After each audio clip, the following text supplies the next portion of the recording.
sommes aujourd'hui donc sur la base nautique de Cergy-Neuville où nous organisons les ateliers du papy consacrés cette semaine à une formation sur les conduites à tenir en milieu inondé. L'objectif, c'est d'arriver à vous amener tous ensemble à mieux comprendre. Cette formation prend la forme de sessions à la fois théoriques et pratiques. La partie théorique qui se fait le matin donc en salle de formation et donc la partie pratique qui se fait l'après-midi dans l'eau sur le stade d'eau vive de la base de loisirs.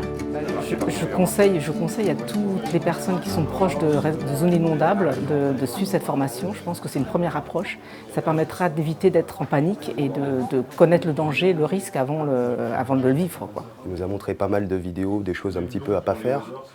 On a eu aussi un petit peu des retours d'expérience de certains où ça a été très intéressant. C'est intéressant de confronter un petit peu le vécu avec la théorie et puis une attente après pour cet après-midi, quoi.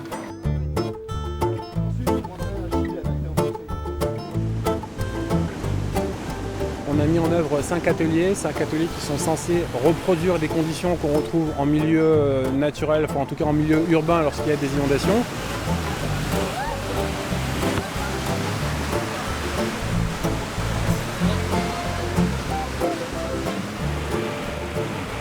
Très bien, c'est la meilleure formation que j'ai jamais faite. On n'a pas du tout les réflexes, on a un réflexe de sortie, de se mettre sur le ventre, de nager, de perdre son énergie.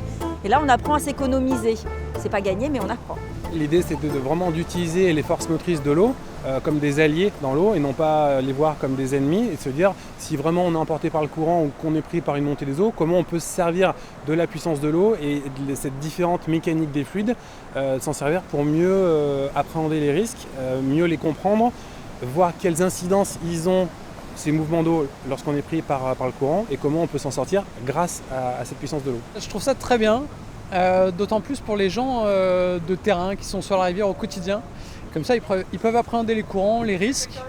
Et je pense que c'est une bonne chose pour que, d'une part, ils ne se mettent pas en danger et que s'il y a besoin, notamment avec cet objet-là, ils puissent sauver des citoyens qui sont à l'eau et qui sont en difficulté.